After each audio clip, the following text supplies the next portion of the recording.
Good morning, good afternoon, welcome everyone. It's a pleasure to be here. What a rich and beautiful topic that we'll be diving into with our distinguished guests for today's Fireside Chat at Sophia University, Brandon Thompson and Dr. Ann Shu. So Brandon Thompson is a renowned poet, educator, and a longtime practitioner of Mahayana Buddhism, bringing over 2 decades of spiritual wisdom to his poetic explorations. An adjunct professor at Sophia University in the Global Master's Program since 2009, Brandon has authored celebrated collections of ecstatic poetry, including The Long Road Home and From the Back of a Thirsty Camel. His work beautifully integrates mysticism, mindfulness, and a creative expression, which is a powerful catalyst for personal transformation. And it was really his idea to come together to discuss this today and to take a deeper dive into the possibilities for personal transformation through ecstatic poetry. And she is an interdisciplinary thought leader committed to exploring intercultural dynamics and transformative dialogue in many ways. Her insightful approach bridges diverse perspectives, fostering meaningful connections that enhance personal and collective growth. Anne's contributions illustrate how embracing cultural differences can enrich our transpersonal journeys and deepen our understanding of self and of others. And she's also a mother and a poet. We all have a love for the poetry here. And then there's me, Dr. Dorothy Weyers-Lucci. I'm also a poetry aficionado. My first love was French poetry and its beauty. I'm also a poet and the chair of the Global Mental Health Conference, as well as the interim chair of the Global DBA. And I'm very excited to bring you this deep dive into ecstatic poetry and its intercultural richness with our experts here. Later, Brandon will guide us through an immersive exploration of ecstatic poetry as a path to transcendent experiences. And now to get us started, to get our feet wet, we will dive into intercultural awareness. And so please join me in warmly welcoming Brandon Thompson and Ann Shu. My pleasure to have you both here. It's an honor to be here. Thank you for such a wonderful welcome, Dorothy. Thank you. Yeah, absolutely. So we wanted to kick it off and speak about, this intercultural wisdom. And I think we all sort of felt when we were talking about doing this, that there is this beauty in rhythm, that there's this beauty in understanding and feeling rhythm, and all that we all teach and try to communicate in transpersonal. Sometimes it's very difficult because you can't bring these things over in words.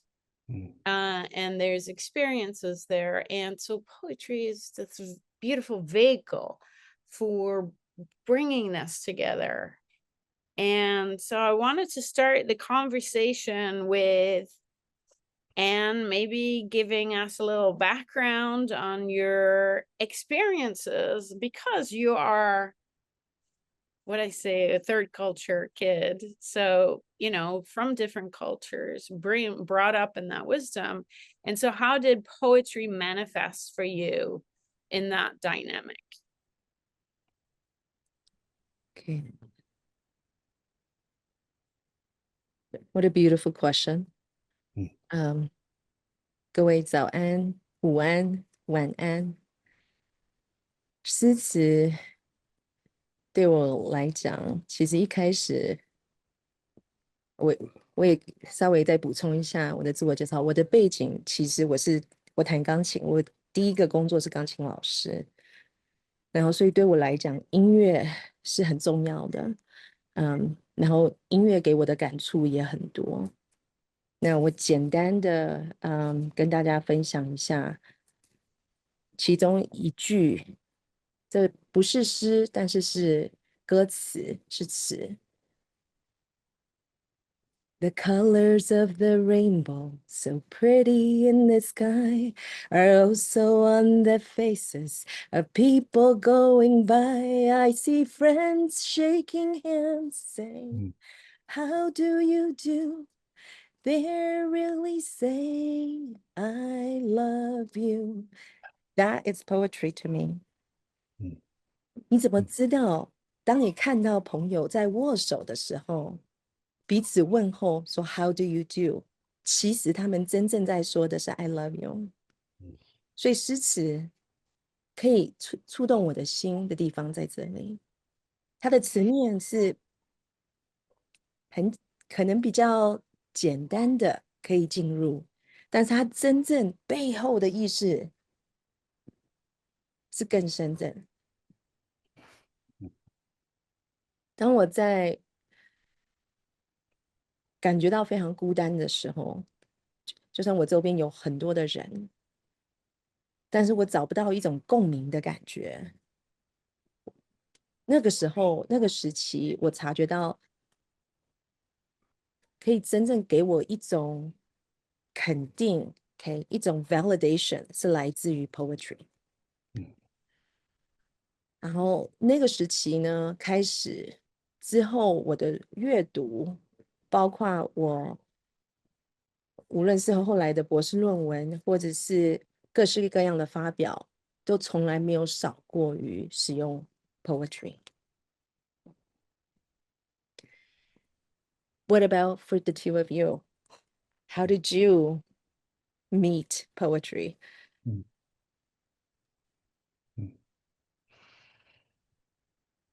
Well, Anne, a little bit adjacent to what you shared.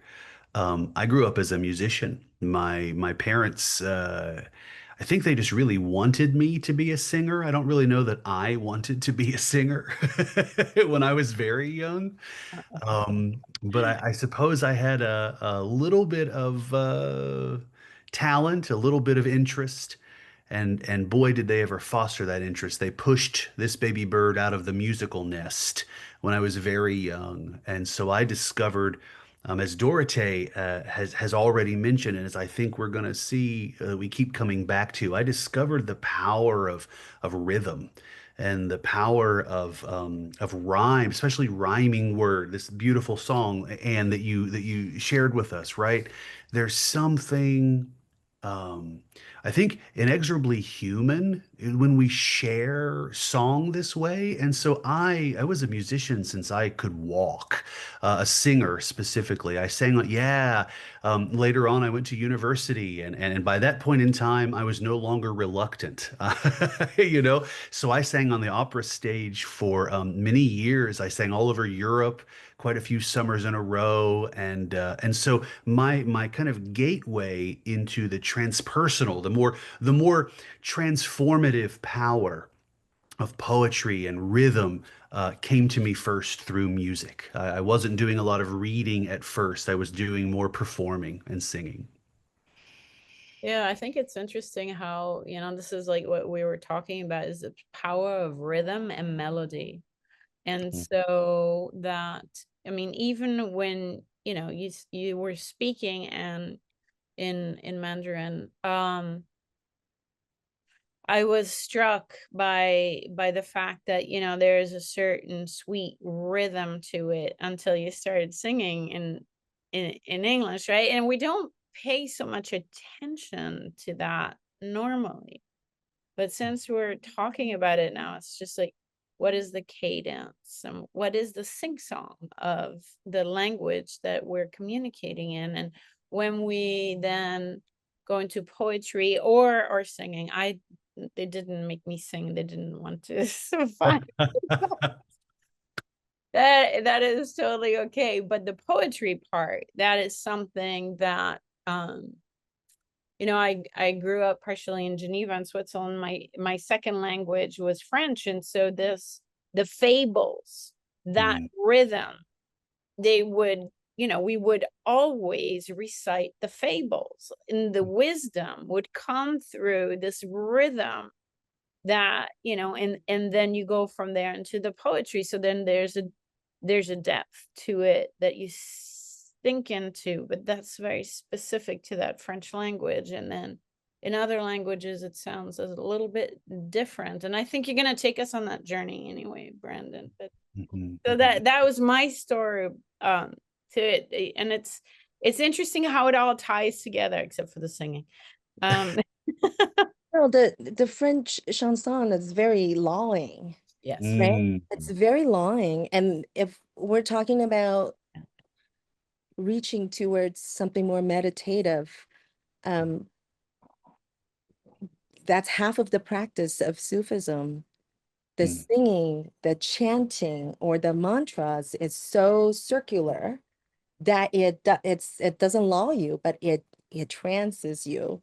And so there's a different level of beauty in there, but I'm sure Brendan will have much more to say about that. I'm excited. Yeah, I think that's great. It's the familiarity too. Like, I mean, we have a Au clair de la lune, mon ami Pierrot, prête-moi ta plume pour écrire un mot. Ma chandelle est morte, prête-moi du feu. Ouvre-moi ta porte pour l'amour de Dieu.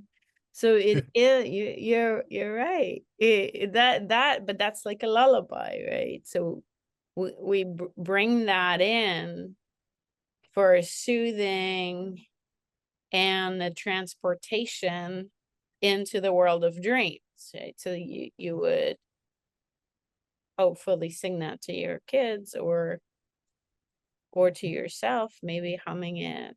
So that's a great point. Are there any in Chinese? Do you have any lullabies like that? What they sound like?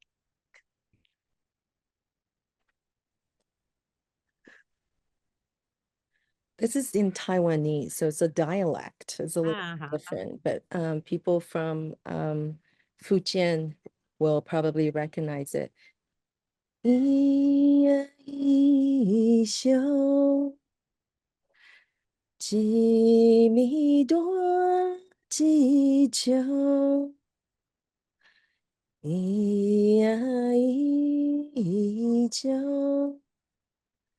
And then I don't remember the rest of the lyrics, but it's one night it'll grow 1 inch, but it's really it is just something about it is very longing. The repetitiveness we find comfort in. And I think as a mother, and my kids are only 2 and 5, it's not that long ago where they were babies. So much of the lullaby was not just for me to comfort them, but for me to comfort myself because I didn't really know what I was doing. Yeah. So it's Here, like, here, it's here, okay, you know, they're gonna sleep, they will grow, everything's gonna be fine. Yeah, we'll figure this out. But it's a lot of it is that, yeah. That's beautiful. It is. You could feel it. How about you, Brandon? Do you have? Do you Yeah. have one? Well, as we're talking, I could certainly share a lullaby. Very famous here in my home area is the "You are my sunshine, my only sunshine. You make me happy when skies are gray." And there's the transpersonal element, right? The object of our love makes us happy when skies are gray. You'll never know, dear, how much I love you. Please don't take my sunshine away. And it lands, the song lands in the tonal center, the most comforting part of the song, right? In the what we would call do in solfege. Um, as we're talking about music and rhythm and where melodies land, I'm thinking of tribal drumming. It keeps coming up for me. I'm thinking of, kind of from a different part of the world, from a different culture, from a different time. I'm thinking in the cradle of life in Africa. I myself am also a percussionist, a djembe drummer. I've studied with some great teachers about djembe drumming, and one of the things I learned early on is that this is how we used to communicate over very long distances. For early humanity, early humans would communicate by stretching goat skin across a hollowed out tree stump, you know. And so it's in the genome, but being able to respond to rhythm and understand song and music in this way, it's really very baked into our humanity. Yeah, and it's Like probably, art.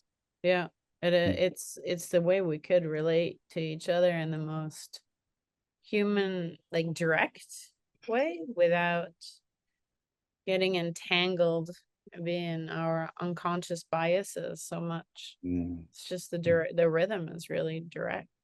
Yeah, right. Whether it's the rhythm or the rhyme or the melody, Yeah. poetry and song singing helps open up our heart chakra too. Mm, And in no other modality is it that much easier and that much more inviting for people to readily speak of love. L'amour. mm. Eh. Well, you know, some people are really ready to speak of love. And the French culture would have no problem there. But that's also interesting, right? Because then they're very much centered around poetry and the arts and the expression within that. And they all meet there, you know, so that's a central piece, I want to say, of French culture. And you know, the Germans do too, but it's just a little bit heavier and a little bit like the sound is darker, Mm, because of the philosophy is different. mm, But yeah, so interesting, you're right, and yet we can connect to each other's melody, rhythm. Even without understanding the language itself, there is mm, still so much that gets to be transpired from enjoying poetry. When somebody recites poetry, it's like you're in the presence of poetry. You've met God.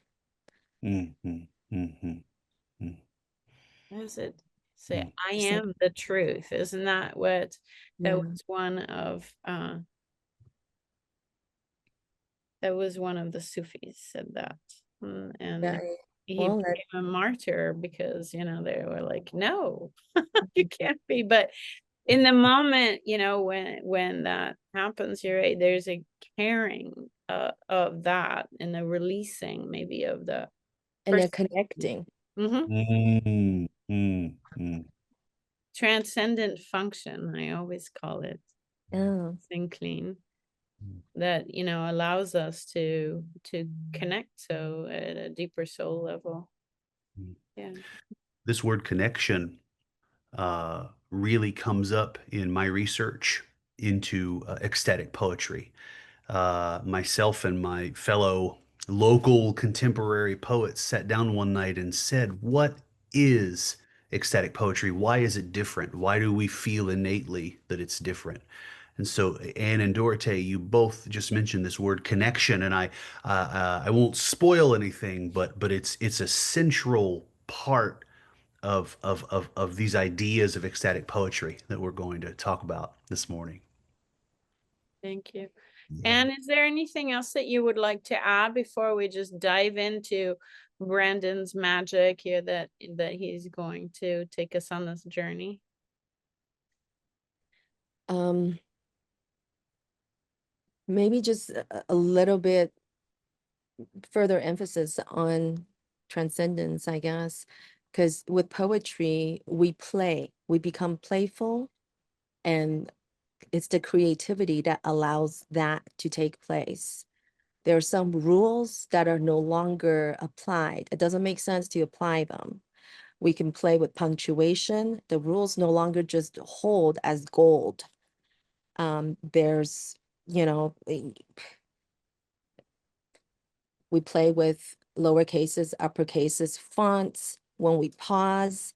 And at least I know for the Chinese characters, we can even write the particles differently and create perhaps not words that you necessarily can find in any dictionary, but the reader will know what the words are, and it just fits. It allows for more. It transcends rules and boundaries. Yeah. Beautiful. I couldn't agree more. So you know what? I'm going to quickly read this because this is exactly it, but this is in French, Le Pont Mirabeau. This reminds me exactly of what you said. Sous le pont Mirabeau coule la Seine et nos amours.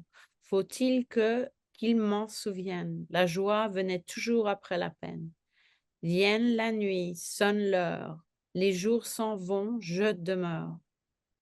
And this is continuously. Vienne la nuit, sonne l'heure. Les jours s'en vont, je demeure. L'amour s'en va comme cette eau courante. L'amour s'en va comme la vie est lente et comme l'espérance est violente. Vienne la nuit, sonne l'heure. Les jours s'en vont, je demeure. And it's always, this bridge in Paris where you're watching the sun go, and it's like you stay and it flows, it goes away, and like everything goes away, but then the love goes away, but yet it stays because you are there and you're feeling this, and the hour, like it rings, and yet it flows and you're still there, and it's always love. Like I said, this is 1903, Guillaume Apollinaire. And so all French kids learn this. Anyway, so I just wanted to share that. And then because it is like, we don't think about it, this type of poetry being ecstatic too, but it is.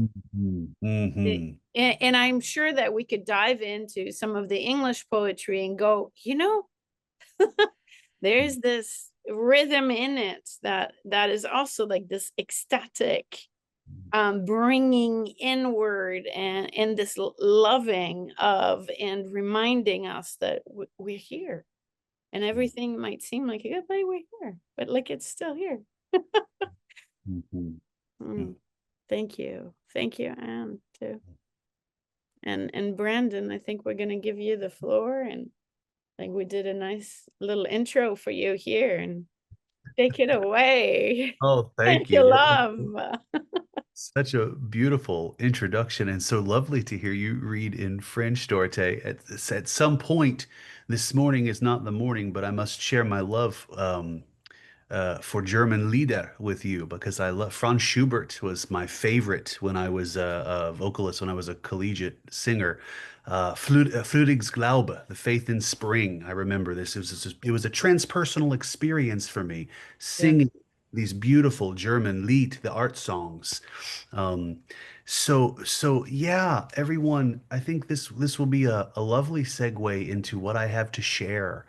Um, some other time, Dorothea and I will have happy hour and talk about German art songs. And Um, sing some more. Who would have thought? So I'd like to express my gratitude for all of us who are here this morning. I especially would like to express my gratitude because I'm an English speaker. I so sadly do not yet speak Chinese. I'm working on it slowly. So many of us who are here this morning, I just want to thank you for being here. We're going to talk about poetry, and you're going to be listening to poems through translation. And I feel so confident that even though that will be happening, I feel like you'll hear the essence of these words, even if you don't understand me as I am speaking and reading through translation. So thank you for your patience. Thank you for being here. And let's get started. I have a presentation that I like to share. I am again Brandon Thompson.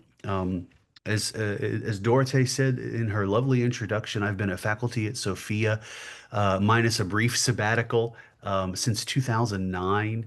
I've been a Buddhist teacher and practitioner, and a poetry teacher for many years. In 2020, I was able to publish my research after about a decade of collecting data and working with students in poetry settings, in poetry teaching settings. I was able to publish my research in the Journal of Transpersonal Psychology. And so, what I have to share with you this morning comes from that research. And we even have a little experiential at the end that I like to lead students in when I teach in person poetry, ecstatic poetry sessions. So stick around for that, and I hope you'll have your pen and your paper handy. So I'd like to share my screen, which always takes me just a moment. Here we are. Now let's see. If I start my PowerPoint, you should see my PowerPoint full screen. Is that so for everyone? Just give me the thumbs up. Very good. Okay, thank you. So I've called this PowerPoint the transpersonal path of ecstatic poetry. I'm going to minimize everyone so I can see here. So Dorte or Anne or someone, if you need me to stop or slow down, or Chris, unmute yourself, please, and say, hey, big guy, slow down. And I will slow down. It's all good. Okay, great. Thank you. So we'll begin here. We begin with a quote by Khalil Gibran, the well-known Lebanese American mystic and philosopher. Gibran writes, in the will of man, there is a power of longing, which turns the mist in ourselves into sun. And this was one of the first ideas that I encountered that really started to key me into ecstatic poetry, or turn me on to the power of poetry to transform my heart. It says that we have a will that we can wield. We have a longing that we can use, a longing that can energize a journey from mist into sun, from not knowing into knowing, from not transformed into transformed. And so I like to begin by offering this message of hope that all of you who are here this morning, all of you who hear my voice, have a will, your free will. You have longing, whatever that looks like for you. And you can wield these two facets of your humanity. You can wield them towards your own awakening journey. You can wield them to transform yourself. That's the message of ecstatic poetry and any ecstatic art, I would say. So we begin with the question, what is the ecstatic? You know, in English, we say this word ecstatic, and it just means very happy. This is one way we can understand the word ecstatic. I'm ecstatic to be here tonight with all of you, my friends, colleagues, my fellow learners. I'm very happy. There is another way we can understand this word ecstatic. The etymology of this word comes from the Greek ekstasis. It means to stand outside of ourselves. It's synonymous with self-transcendence. So one of my favorite authors writing on this topic is DJ Moores, and the author Moores defines ecstasis as a climax of positive affect, which results in either radical self-transcendence or an enhancement of one's sense of well-being, which we also can call eudaimonia. We'll use this word this morning, eudaimonia, or both. Eudaimonia just means our well-being is enhanced. We are transformed in some way, however small. So an ecstatic experience seems to be something that takes us outside of ourselves, outside of this claustrophobic box that we find ourselves in our mundane, habitual daily lives, or as part of our mundane, habitual mind state that we might find ourselves in most days. When we have an ecstatic experience, it pulls us, it separates us. Remember ecstasis, to stand outside of ourself. And then we can, then it allows us to access this witness perspective. the experience of which can be revolutionary, healing, or profound. This is the ethos. This is the reason we're here. This is the definition of what is ecstatic and how can it be of benefit to me. So in my research, I compare this ecstatic experience to spiritual experience such as Atman, Satori, Samadhi. We might even say enlightenment or self-transcendence. I have a question here that I wrote in this presentation. So you might ask, how is an ecstatic experience transpersonal? You know, we're here at Sophia University during the 50th anniversary of our institution. What a wonderful time to be here, and what an honor it is for me. I've been a member of the Sophia family, first as a student and later as a faculty member for almost, but not quite, half of Sophia's lifespan so far, half of that 50 years. And so I've come to understand the transpersonal fairly well, I would say. So, how is ecstatic transpersonal? Well, I'm a bit of a jokester. You might come to find this out about me as we proceed this morning, but I wrote here the answer is in the question. What do I mean by that? Well, transpersonal, above or beyond the transpersonal. When we have a transpersonal experience, we are experiencing ecstasis. We are experiencing ecstasy. So, how is an ecstatic experience transpersonal? Well, it very simply, by definition, is. The two are Brandon, one and the same. Yes, are you meaning to show your slides right now?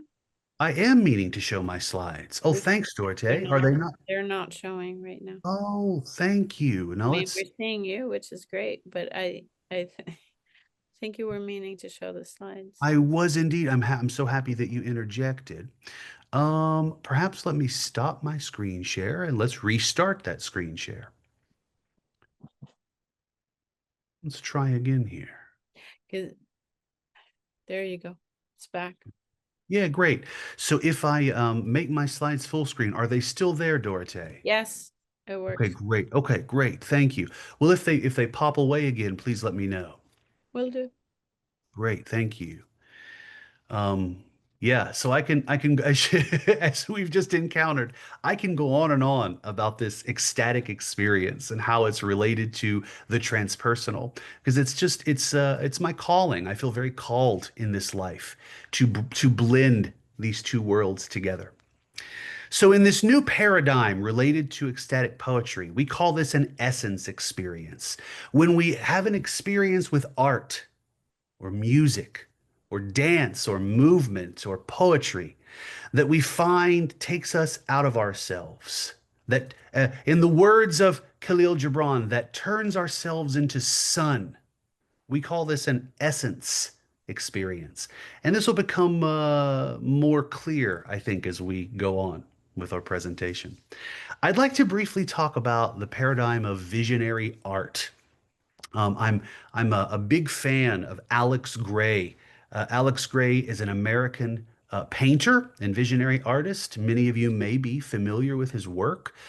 He's also an author, and he writes on the paradigm of visionary art. He writes, "Universal creativity flow through me, from my heart to my hand, through my mind to my hand. Infuse my work with spirit to feed hungry souls." So, as we're engaging in ecstatic art, our intention is to find a way to access our spirit and then place that into our art. So, what is visionary art? Art that encourages the development of this inner seeing, that cultivates the artist's inner eye so that he or she can act as a conduit for mystical or visionary experience. To produce visionary art, Alex Gray writes that we employ the three eyes of seeing: the eye of the flesh, the eye of reason, and the eye of spirit.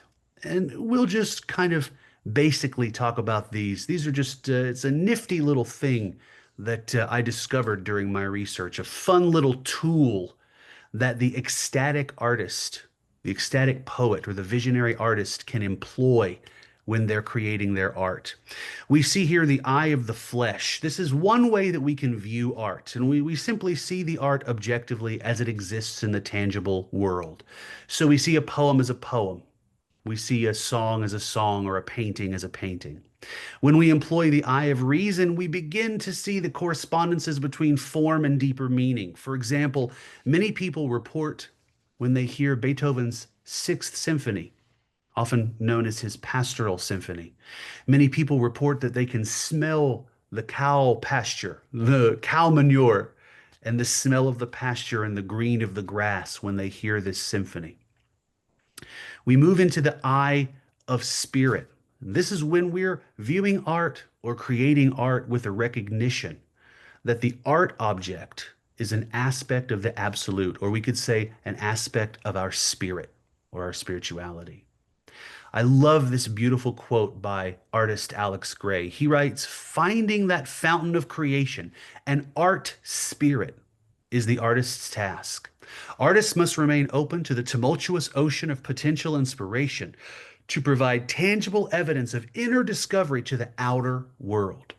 Now, I'd like to linger there for a moment. This idea of providing tangible evidence of inner discovery to the outer world. This also is a part of the ethos of ecstatic poetry or ecstatic art. You might ask yourself, how can I find this inner discovery? How can I bring this tangible evidence of what I discover within into the outer world? And this morning, I hope to offer you some clues as to how you might be able to do that in your life. I'd like to offer a very brief history of ecstatic verse. This is also part of what I share when I educate people about ecstatic poetry. I think it's so important that we can recognize and realize together that ecstatic verse is nearly as old as the human race, as old as humanity. We find the roots of ecstatic verse. So now we're going to have our history lesson. I should have said that. This is our history lesson, very brief history lesson. We find the roots of ecstatic writing in the Indo-European corpus, the Rig Veda, which is a core text or root text in Hinduism, a root text in Zoroastrianism. In the Indian corpus, we see some of the early Indian ecstatics like Mirabi and Kabir and others. Kabir writes, "The moon shines in my body, but my blind eyes cannot see it. The moon is within me, and so is the sun." So we see Kabir's, we might remember this quote earlier from Alex Gray, his tangible inner discovery, bringing it into the outer world. Kabir discovered that somehow the moon is within him, and so is the sun. And he brought that out into the world through his poetry. In early Eastern writing, we're going to do a deeper dive into Chinese poets throughout history who have been using this ecstatic verse, this ecstatic context. But briefly here, we see the Chan Zen poets. Haiku is certainly an expression of the immediacy, the penetrating immediacy of our minds, of our inner discovery, of our spirit. The great Chinese tea poets, some of my favorite ecstatic poets, Lu Tong, Wei Yingwu, of course, Lao Tzu or Lao Tzu and the Tao Te Ching. This is a masterwork, a great work of ecstatic poetry, and also, of course, of spiritual awakening and enlightenment. Haiku. The mythic poems of ancient Greece. We see ecstatic poetry in the story of Orpheus and Orphean verse. We see ecstatic poetry in pre-Columbian Mexico from the Nahuatl poet kings. One of these kings whose last name I will not attempt to pronounce for you. He writes, "Rejoicing in the flowers, give pleasure to God the powerful. Let us be happy in the present, for life is transitory." So this poet from an ancient time, from an ancient world, had this realization, this inner discovery that we're better off happy in the present because life is brief and transitory. And he used the vehicle of poetry, ecstatic writing, to place his insight. And then we see the Dionysian eruptions of romanticism, transcendentalism, and beat poetry, something a bit more contemporary. The American poet Jack Kerouac wrote, "I wept to understand the trap of mortality and the personal blood of the earth." I hope you're beginning to see how all of these poets discovered something within themselves, something true, perhaps something spiritual, and then used poetry, the basket of poetry, to catch their insight and hold their insight. I'd like to briefly talk about two of the most well-known Persian poets, Rumi and Hafiz. Rumi wrote, "And don't think the garden loses its ecstasy in the winter. It's quiet, but the roots down there are riotous."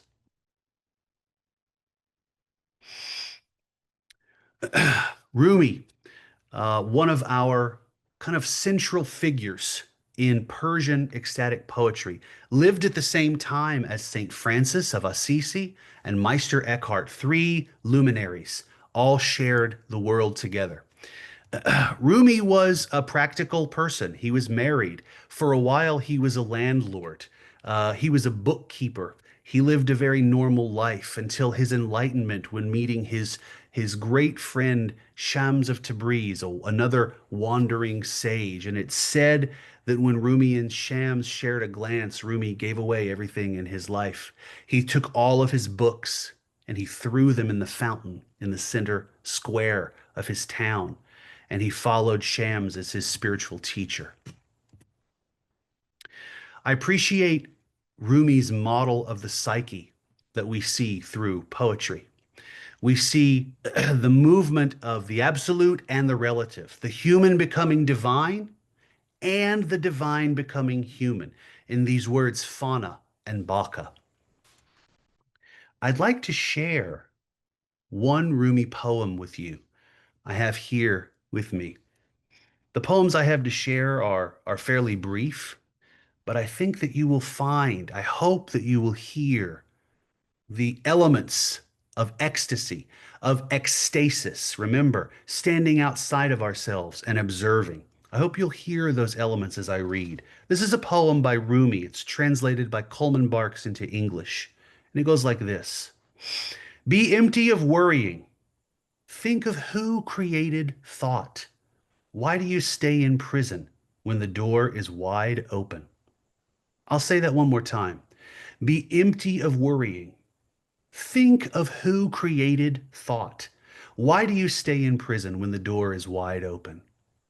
I love this poem so much because it invites us really to embrace the paradox of thinking of who created thought.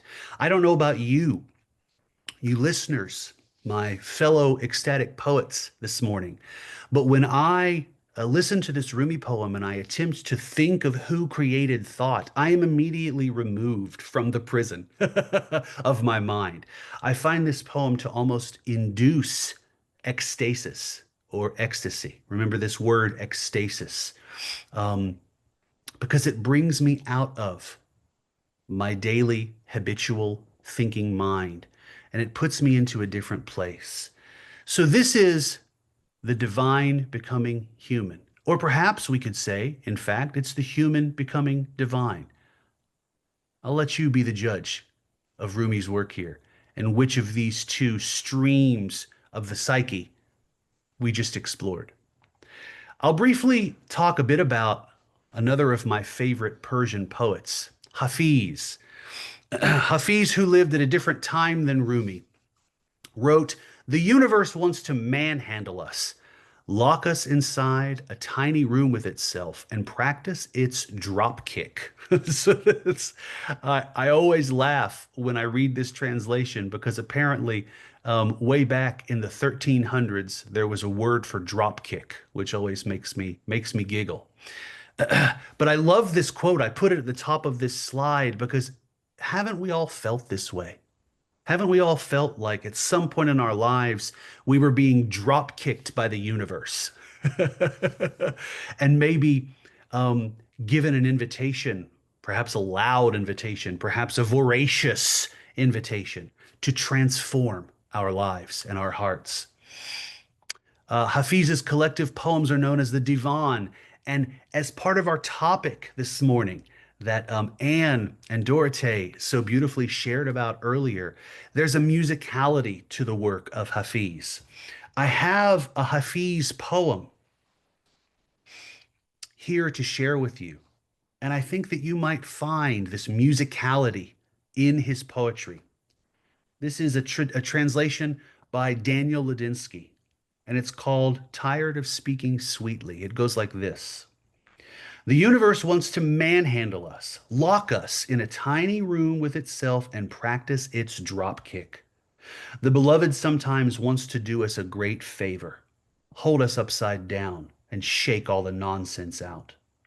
But when we hear that he is in such a playful, drunken mood, most everyone I know quickly packs their bags and hightails it out of town. So we can make sense of that poem however we'd like, but I love this idea of the universe coming into our lives and shaking all the nonsense out.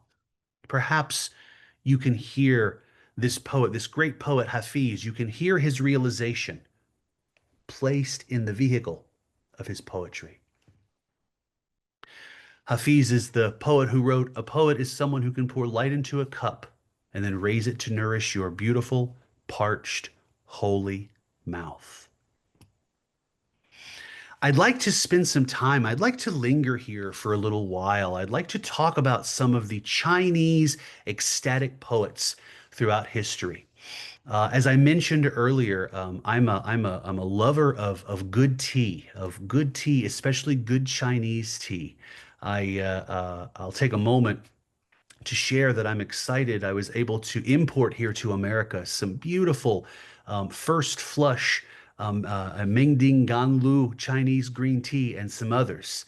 And I've been really enjoying my spiritual moments with tea practice each morning. And so you see, I begin here with a quote from Lu Tong, who I understand is one of the very well-known Chinese tea poets. He wrote this very famous poem called The 7 Cups of Tea. I'd like to read it to you.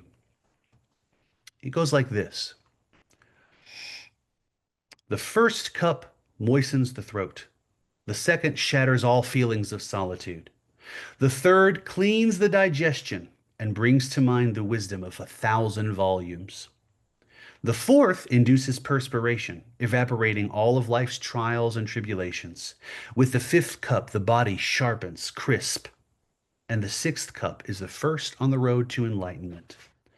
The seventh cup sits steaming. It needn't be drunk, as from head to feet one rises into the abode of the immortals. I find that to be just profound. In my personal opinion, it's one of the most profound things ever written about the practice of appreciating tea, the transformative practice that we can engage in when we consume tea, when we make tea mindfully. And this beautiful wisdom comes from the 9th century poet Lu Tong from China. So we see here that Lu Tong used tea practice as his transformative or transpersonal practice. And then he took his insight. Once again, we see this material coming back over and over again. He took his practice, his transpersonal practice, and he put it into words. And through the centuries, for hundreds of years, we have this beautiful wisdom.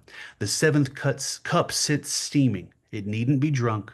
As from head to feet, we rise to the abode of the immortals. And my wish for you, my friends, is that when you have tea, that you have the same feeling that the great master Lu Tong teaches us and writes about. I'm also so inspired by many other of the great Chinese poets throughout history who used their poetry practice as a vehicle for expressing their personal transformation. And this beautiful poem by Wei Ying Wu from the Tang Dynasty. He writes a poem called Joy at Seeing Tea Growing in the Garden. It's another tea poem. He writes, its pure nature cannot be sullied. When drunk, it cleanses dust and worries. This plant has a divine taste, and it originates in the mountains. After I have taken care of my responsibilities, I place a tea bush in my garden. It is happy to grow with the other vegetables and to speak with a person in solitude. This wonderful idea by Wei Ying Wu that his tea plant could speak with him, but only in solitude. To me, this speaks of spiritual realization. He would go to his garden and he would sit with his tea in solitude, in silence, and there he would find his insights. And then he would come to his poetry and he would share his insights. Of course, many of us, perhaps all of us, are very familiar with the great master Lao Tzu. In America, I learned Lao Tzu, the founder of Taoism. Of course, the Tao Te Ching is a profound work of spiritual awakening, of spiritual wisdom. And I do have just a verse or two from the Tao Te Ching to share with you, because of course, this is one big ecstatic poem. I like from verse 2, the world knows beauty, yet when beauty appears, ugliness arises too. The world knows virtue, yet when virtue appears, recklessness arises too. Hence, the wise abide without action. They teach without words. They attend to all things without withdrawing.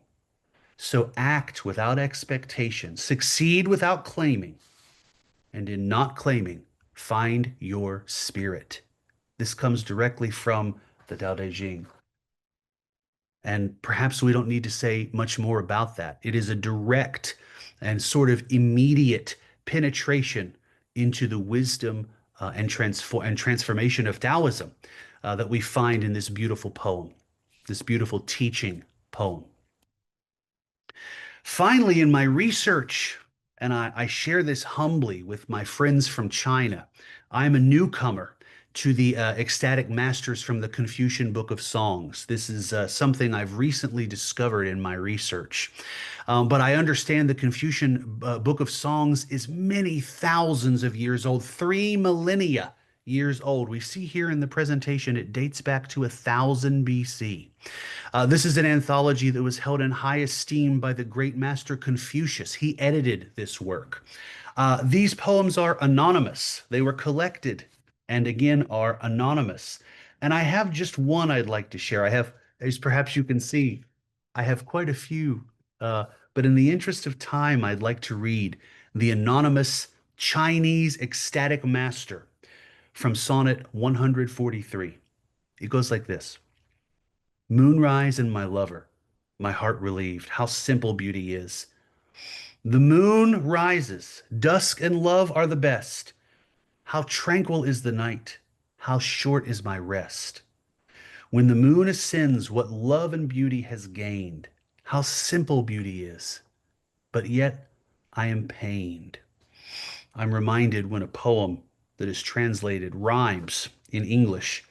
My translator friend once said to me that there's no such thing as translation without betrayal. So I hope that my English translation has not betrayed that beautiful and transformative love poem by one of the great anonymous Chinese masters from the book, the Confucian Book of Songs. I think I'm going to check the time here. Okay, we have a bit of time. Here we see poets throughout cultures and poets throughout history.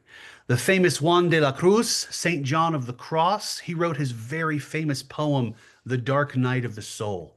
He wrote, in that happy night, in secret, seen of none, seeing naught of myself, without other light or guide, save that which in my heart was burning. Juan de la Cruz tells us that our heart can be our guide, even during the darkest night of the soul. The English poet Emily Dickinson. This is someone who, when I teach ecstatic poetry, I like to linger on for just a few moments. I like to share with my students a bit of a confession, a personal confession. I assumed that Emily Dickinson's poems would be very dry. I assumed that they would not give me this feeling of ecstasis, this feeling of ecstasy. until I began to study ecstatic poetry more seriously, until I began to read Emily Dickinson with an open mind. And I found this beautiful verse. Emily Dickinson writes, "The brain is just the weight of God, for heft them pound for pound, and they will differ, if they do, as syllable from sound." So Emily Dickinson says that our brain or our mind is no different than God. It is the same as God or whatever higher being we might imagine. And so here we see this beautifully transpersonal idea that we are divine. I go back to Rumi's ideas of fauna and baka. You might remember the human becoming divine and the divine becoming human. It's also those ideas from Rumi are right here in the work of Emily Dickinson, someone more contemporary. I love this beautiful quote by the well-known Socrates. Socrates wrote, "The poet is a light and winged and holy thing, and there is no invention in him until he's been inspired and is out of his senses, and the mind is no longer in him." Friends, let us remember ecstasis. Let us remember the definition of ecstasy.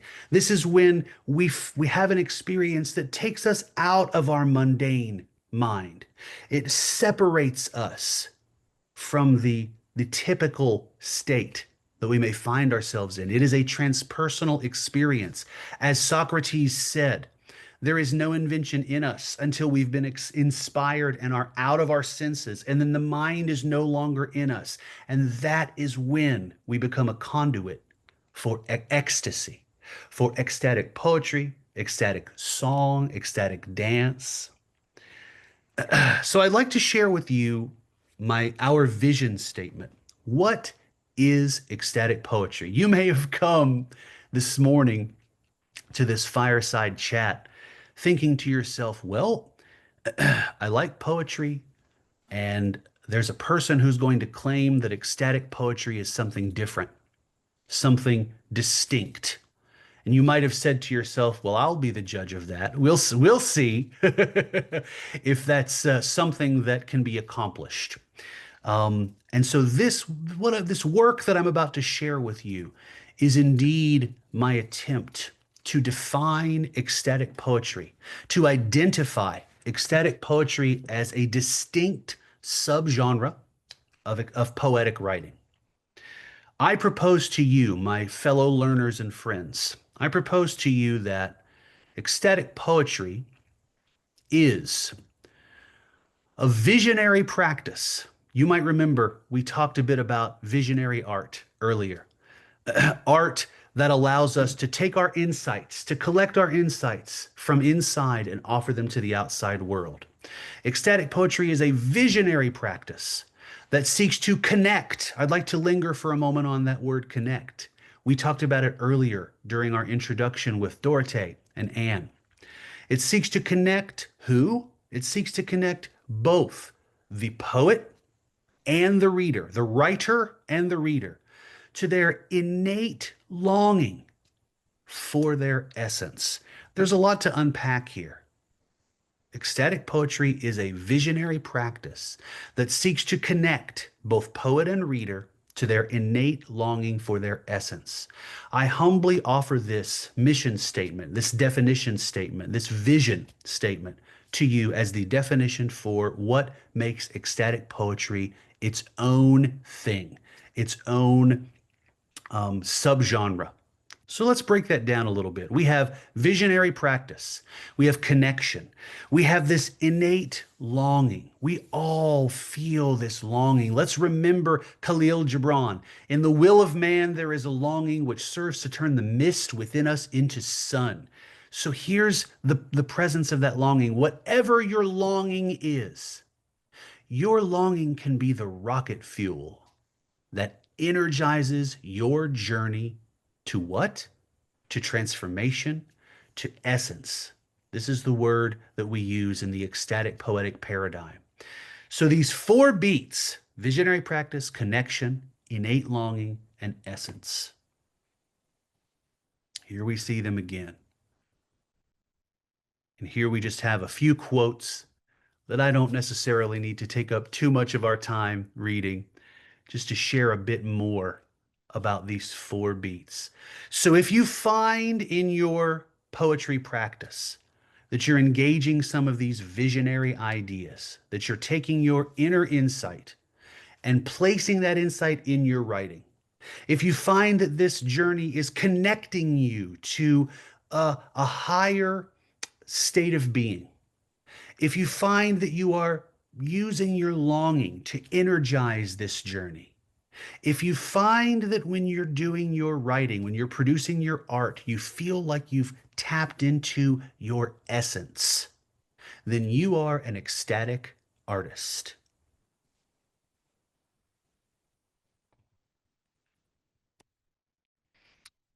Friends, I'll sip my tea. The final thing I have to share with you this morning is called the Ecstatic Learning Method, or ELM.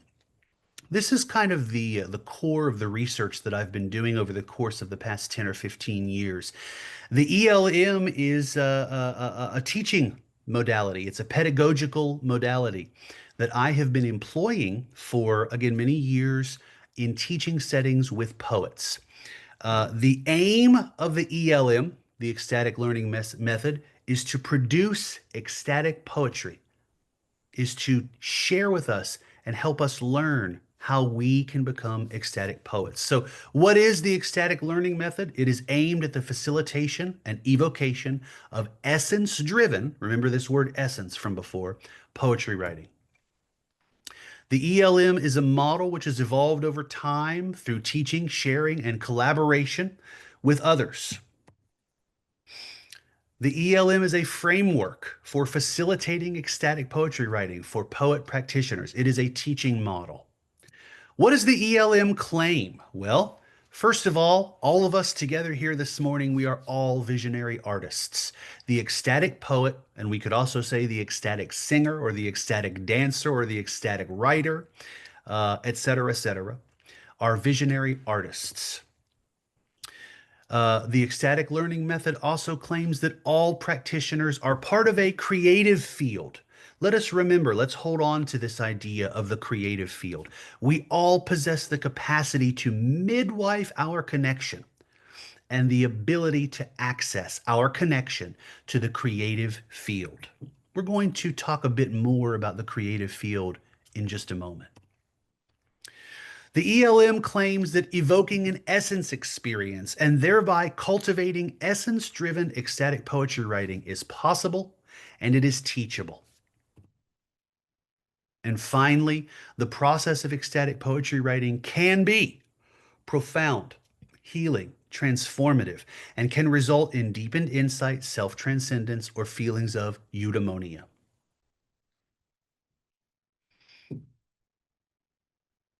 I hope you will share a laugh with me when I tell you that just getting the slide to do this took me a very long time. It took me about a month just to figure out how to make PowerPoint behave. What I'd like to share with you, friends, here on our last slide is the ecstatic learning model. So I'm going to give you a peek behind the curtain. I'm going to share with you a little bit, maybe more than I would share with ecstatic poetry group if I was teaching in person. This is the teaching model that I have developed. So I'd like to share it with you briefly so you can add it to your toolkit. You can contemplate about it and see if it makes sense for you. There are 3 levels in the ecstatic learning model: the ground, which is the level of self-observation. At this level, students are learning to observe themselves. They're learning to quiet down the habitual chatter of their minds and engage in self-observation. This is the foundation. This is the basis for essence-driven poetry writing or ecstatic poetry. In the middle level, we see the opening. This is when we begin to imbibe personal meaning, a little bit like a flower will drink up the water at the bottom of the vase. We, the visionary artists, we, the ecstatic poet, imbibe personal meaning. Where do we find that personal meaning? Through self-observation, you see. And then in the end, we begin engaging in the work of creating ecstatic art. So for our purposes this morning, we're only going to focus on the ground, on self-observation. I'd like to bring back this idea of the creative field. And I'd like to introduce to you the idea of you, the poet, as a lightning rod. Let's talk about what a lightning rod is. All of us are aware of this idea of the lightning rod. It's a big, long metal pole they put on the top of a building to harness electricity. But what is a lightning rod? Well, a lightning rod comes from metal ore. The ore has to be mined from deep within the earth. And then the ore has to be fired and hammered and pounded and shaped into a lightning rod. And then that lightning rod has to be placed in an optimal position. A lightning rod would not do a lot of good inside a building. A lightning rod would not perform its task underground in the basement. A lightning rod is created and placed in the optimal location so that it can harness this natural primordial force, which is electricity. Electricity has existed since before we human beings have existed. It's been here and will be here after we're gone. It is a primordial, innate faculty of the planet, of our physical reality. But a lightning rod harnesses electricity through the power of human intention. I submit to you that you, as a visionary artist, as an ecstatic poet, can do the same thing. You can engage in, if you'll see my mouse cursor here, you can engage in the process of self-observation. You can find the ore within yourself. You can fire it and hammer it in the oven. You can create yourself into a lightning rod, and then you can optimize your position to receive the lightning strikes. How do we do this? This sounds like a bold claim. Well, we do this simply by unobstructing our own minds. We optimize the potential to be struck by lightning, to be struck by inspiration, to greet that lightning strike through the processes of self-observation. What are we unobstructing? We are unobstructing the natural primordial flow of creative spirit. What are we optimizing? We are doing the work required to position ourselves most favorably so that we can receive creative spirit. I submit to you that this can be done through the process of self-observation, such as meditation practice, silence practice, spiritual practice. I'd like to guide us this morning in a brief exercise that can help us do precisely this. Unobstruct, get out of our own way, so that we can optimize our position to receive that insight, that ecstatic insight. Of course, if we had more time together, we would have a whole afternoon where we would talk about our inner censor, this inner voice that judges what we write. Oh, I'm a bad poet. I'm a bad writer. I can't write ecstatic poetry. I'm stupid. This isn't for me. This voice inside ourselves, the inner critic or the inner censor. This is one of the greatest obstacles towards the natural flow of creative spirit. And so when I teach ecstatic poetry, when I teach a weekend workshop or a week-long workshop, we spend a lot of time doing contemplations, doing our work, our self-work, our transpersonal work with the inner censor. The keystone here of this idea of the ground is that we are practicing with getting out of our own way so that we may find ourselves in the optimal position to receive the flow of creative spirit. We are optimizing our chances to find ecstasy.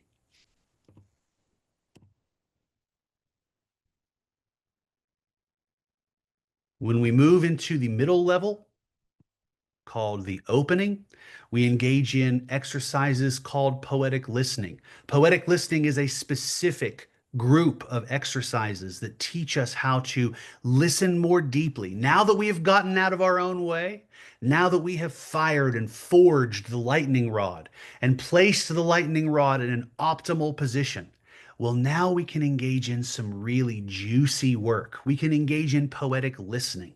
This is a teachable faculty that we can cultivate over time as practitioners. We engage in artistic midwifery. And here's the idea behind artistic midwifery. We are all midwives of our connection to essence, or you could say our connection to spirit. And our art is what we use to catch what is born. If I may share with you just a very brief personal story, my daughter was born at home. We had a home birth. We did not go to the hospital. And when it was time for my daughter to be born, the midwife looked at me and she said, "Would you like to catch her? Would you like to catch your baby?" And I was terrified. I was terrified that I would mess something up, that I would make a mistake. So I shrunk back in the doorway and I said, "No, I don't want to catch the baby. I want you to catch the baby." And of course, the midwife was wonderful and she did precisely what she needed to do. But ever since that day, I have had a deep regret that I wasn't bold enough. I wasn't sure enough of myself to say, "Yes, let me catch my baby" when she emerged from the womb. And so this idea of midwifery found its way into my research, found its way into my teaching. I submit to you, all of us, friends and fellow learners, that you can midwife your own connection to spirit, your own connection to essence. And what will you catch? You'll catch your art in the form of ecstatic poetry. So, everyone, this is the moment where I've said a whole lot. There's been a lot of information. I want to thank you for bearing with me and hearing this information. I hope that it has been beneficial to you. Um, Dorte, would you like for me to go ahead and proceed with this? This is our experiential. Or would you like to take a break and have some conversation? I'm just curious what you'd like to see happen next. This is the moment where it's time for us to become ecstatic poets. Okay, well, why don't we dive in and become ecstatic poets? And Okay. the only question that I have remaining is maybe you sharing your experience, what drew you first into you becoming an ecstatic poet. Mhm. And then for myself, I keep on thinking too, because I'm also in other departments, how useful this is just for the cultivation of creativity, whether it is in innovation, in the business world or in organizations, or whether you're speaking in psychology or you're in counseling. There's so many applications for this. This is the one thing that I wanted to point out as well. This is incredibly rich. It is a Mm. tool, and you are proposing a way that allows us to I always call it like a shortcut. It is, you're hacking the system Uh-huh. so Yeah, sure.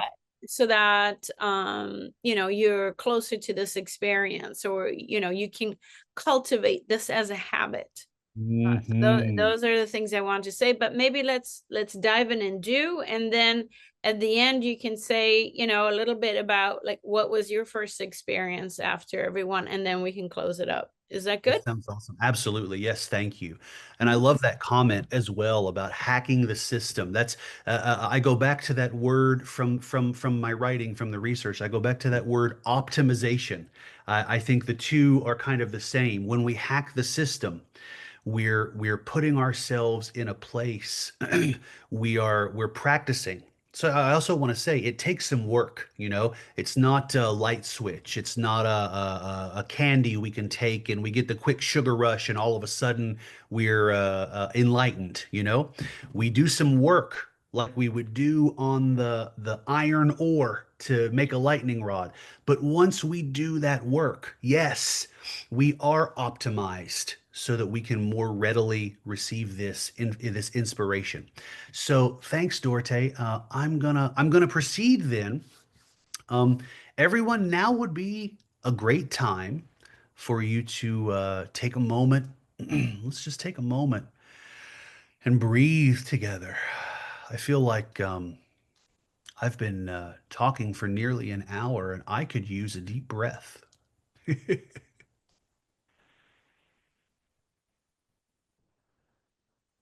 I invite you to find a place of quiet within you.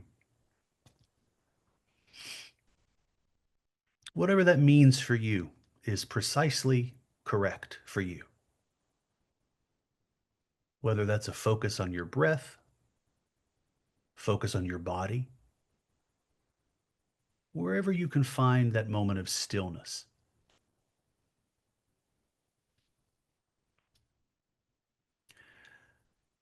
And when you feel ready, I invite you to find that pen and a piece of paper.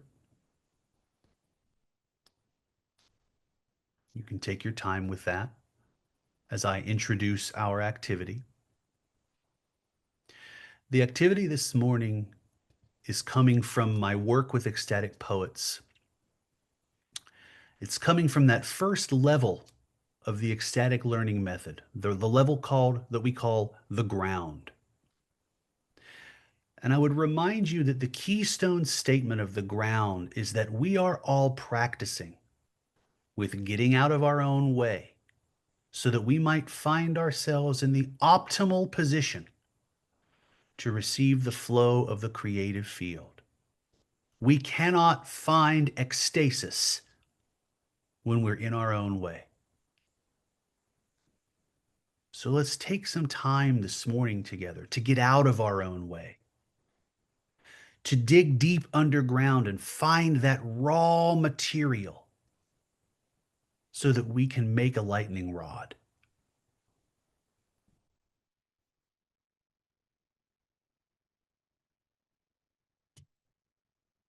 On the topic of the lightning rod, the British poet James Dickey, the same individual who wrote the well-known story Beauty and the Beast, James Dickey wrote, "The poet is someone who stands outside in the rain, hoping to be struck by lightning." So let us all stand outside in the rain together.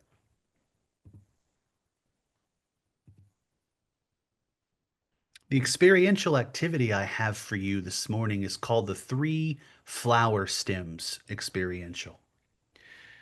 As a writing teacher, as a poetry teacher, we often find that we talk about prompts, a writing prompt. I've never liked writing prompts myself because I feel like they're a bit presumptuous, maybe a bit dictatorial. Instead, I like flower stems, or we could even say flower seeds, because flowers don't grow from seeds or stems without nurturing and love. So I'm going to offer 3 flower stems to you. This is for your writing. This is for your pen and paper. And I just invite you to see, when I say each of these phrases, I invite you to see what flower grows for you, and then to write that down. So once again, the instruction is very simply to listen to the flower stem and then write down what comes to you. What flower grows from that flower stem? The first one is, my body needs.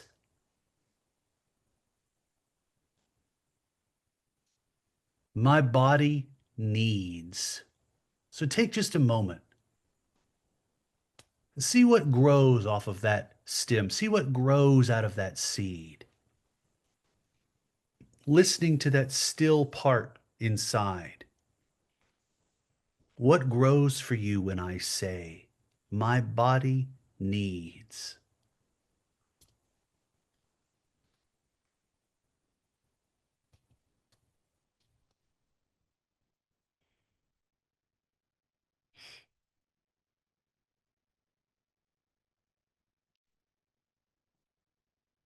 In just a moment, I'll invite you to finish up that first of 3 flower stems.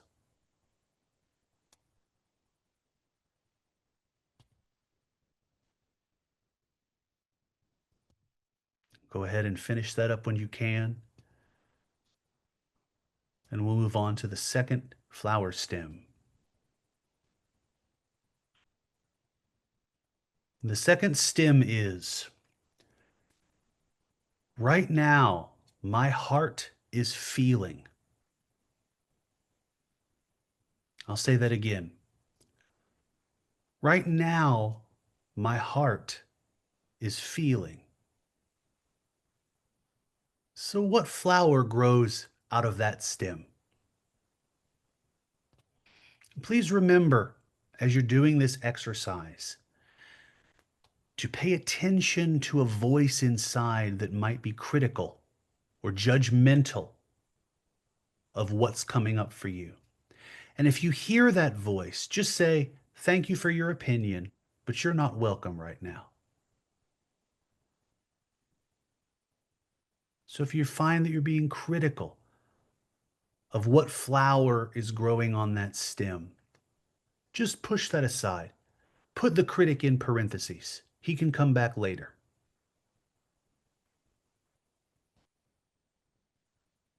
My heart, right now, my heart is feeling. That's the second flower stem.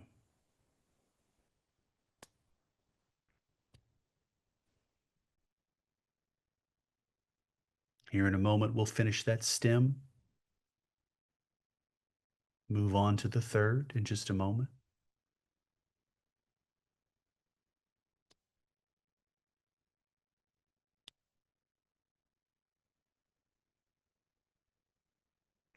And finally, the third flower stem is, my life is calling me to.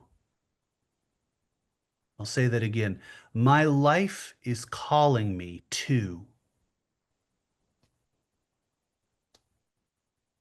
What flower grows out of that stem? My life is calling me to.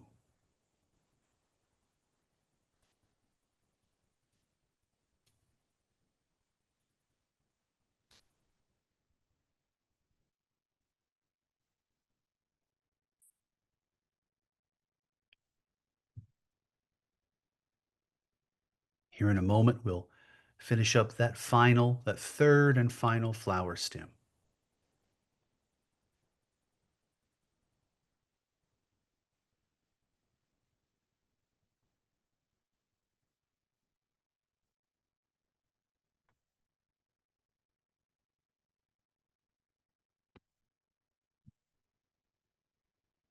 So everyone, now you have in front of you 3 beautiful flowers that you have cultivated, 3 seeds that you have grown. If we had more time together, if we were sitting together in an ecstatic poetry workshop, we would now take time to synthesize these 3 flowers, these beautiful flowers in your garden that you have tended, that you have grown. I invite my students to take some time, maybe 15 minutes or half an hour, to take these 3 flowers and combine them into verse, to write a poem inspired by these 3 flower stems. And that's really the whole instruction. There's nothing more specific than that. You can do it however feels right for you. What you have in front of you is raw material. You have the ore that you've mined from the earth. And so now you have the opportunity to fire it in the oven, pound it with a hammer, and turn it into a lightning rod for creative spirit. So I invite you to do that today at some point during your day, and perhaps you'll find some deeper meaning there. Thank And you. that's my presentation, everyone. Thank So you. much, Brandon. Thank you. Forging. Yeah, thank you. Dorte, you asked Mhm. how I found how I found this calling, and Mhm. it's a pretty simple answer. When I was first studying Buddhism, I found Buddhism when I was 18. I was raised in the Christian church here in America in my home area, and it never really felt like the right path for me. And so in early university, I found Buddhism, and there was a Rumi book sitting in the Buddhist center where I was practicing.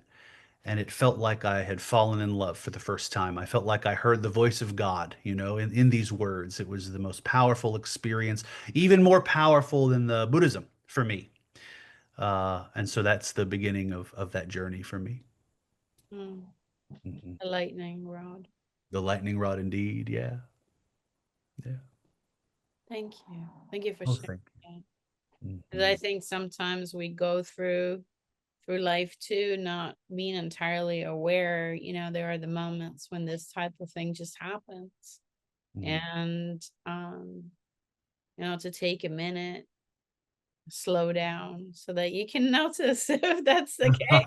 'Cause you don't want to rush through those experiences. And I think sometimes we do. We keep too busy. We are too fast. Mm, And so then we miss the opportunities for this deeper insight. And then we turn around and go, oh, but there's something wrong. My life is so empty. Or why, in terms of mental health too, feeling imbalanced or stressed, and it really is, I don't want to say fixable, but it, it is something that is not so complicated. Other things can be complicated, but this part of it is mm, of finding our wholeness and mm, allowing it to come through in the moment. So thank you for sharing your experience on how you went through that, because there's a part of me that just hears that your wholeness had the mm, ability to come through, mm. but you let it. So it's Yeah. that like road, right? You had, like you said, you started this like saying you got to give it a chance. You Mm, have to give it a chance. And if mm, you don't set it up to give yourself the chance, then you won't meet this. And mm, you mm, won't have these types of experiences. And ecstatic, eudaimonia, mm, bliss. And yeah. yet, it has to be grounded also in the physical, because this is where we are so embodied. And the yes and of all of this Mm, comes into mm, play mm. here as well. Yeah. So it Yeah. is a really beautiful philosophy. It's a beautiful Mm, path that you shared with us today. mm, mm, Thank you so much for bringing this in as a tool, and also as a learning tool, as mm, a way of learning. mm. And yeah, I think that there will be more conversations, because Yeah. there's more to be explored here. So thank you so much, Brandon. Okay. And Mhm, thank you to Anne as well for jumping in and really clarifying the intercultural, transcultural possibilities in this as we, explore the humanity versus what divides us. This is really what brings us all together, no matter where we come from, what different cultural direction, we're used to. This is where we can meet. yeah. Thank Mm. you. Thank you. Beautiful. Thank you, thank you, thank. If I may, Dorothy, share just one more thing. Of You course. you made this beautiful observation about wholeness regarding my finding ecstatic poetry. I was reminded of a teacher, Michael Mervosh, who I once met, a transpersonal teacher, who said. He said he was exploring our calling, and he said, we all have a calling, or many of us feel that we have a calling. What are we called to? And he said very unequivocally, wholeness. We're called to our own wholeness, that we might share that with others, and support their own journey to wholeness. And so that's how I feel about myself with ecstatic poetry. Yes. Yeah. Yes, it's a vehicle. Hmm. It's a learning tool. And that Yeah, makes it certainly. sound, Yeah. it makes it sound so trite, because it's not. It's also magic, right? So Here, here, here, yeah, here. so I don't want to minimize it. but it is, you know, it's very applicable, it's very useful, and then it's also magic. Yeah. So it's a yes and Here, in here. way. Mm-mm. Absolutely. I think Sai wrote something that probably says thank you. Oh, I'm curious. I think the students actually ask, could you tell the student the name of your courses that you teach in Sophia University in the program? Oh, Yeah, Of they would like course. to Oh, know. thank you. Yeah. Yeah, you certainly. want to put it in the chat maybe? I will. I will. And Yes, then- I'll put it in the chat. Yeah. So that and then maybe say it too for the translator. Mm.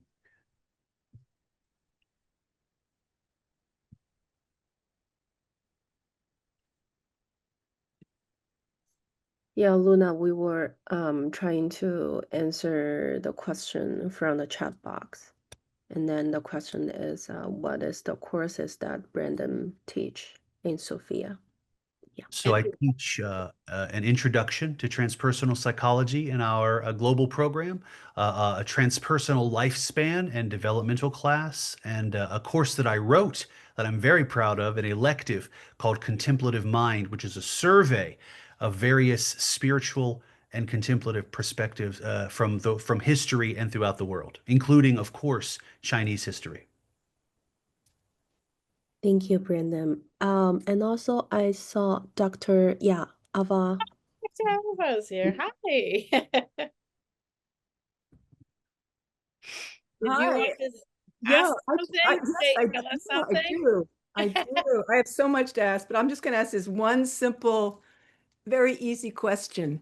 When we are writing ecstatic poetry, can we expect to feel ecstatic? I'm going to say dot, dot, dot all the time, Mm. the time, or as part of the creation, or do other elements of the creative process like agony or intellectual conundrums or oh Mhm. my, all of those things that happen with creativity. So I'm just wondering, is there a particular somatic experience and Mm. astral experience that we have when we're writing poetry in the Mhm. Mhm. Mhm. Mhm.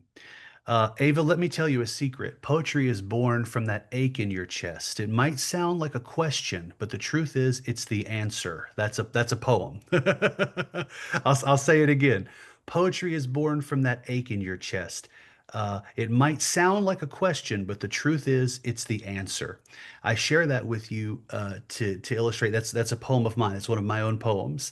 And I share that with you because my journey as an ecstatic poet has certainly been maddening. There's you might remember Dorothee, right?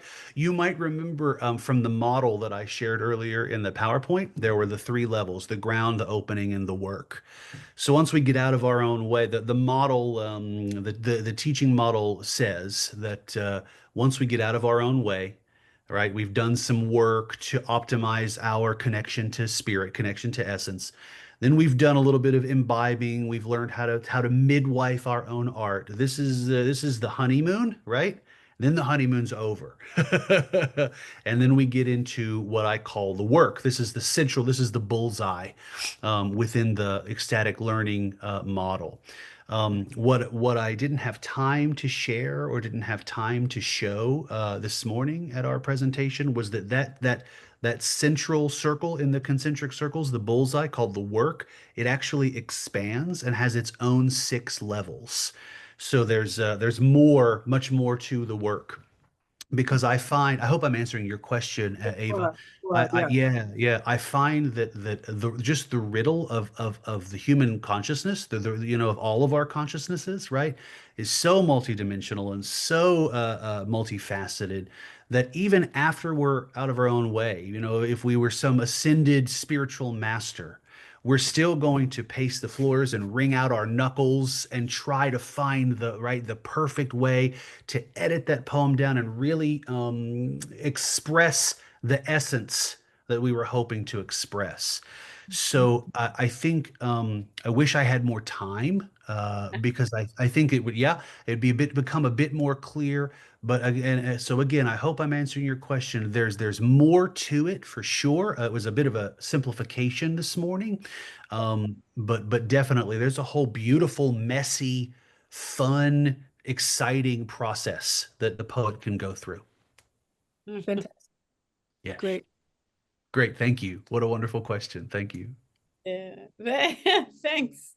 Thanks, Dr. Eva. I'm thinking, can you imagine writing a paper like that? Just like saying, Great. we're gonna do it in this mode, right? So it's like first we sit down, we bring all of our research together, we put it all together, and then we switch modes. And then we write it from that perspective. Oh, And we have both. Like, wouldn't that be so interesting? I wonder what that would look like. sounds great. Yeah. So Yeah. just another idea of how to bring that in. I think there's much to be explored here, Brandon. Really. Thank you. Yeah, thanks, Dory.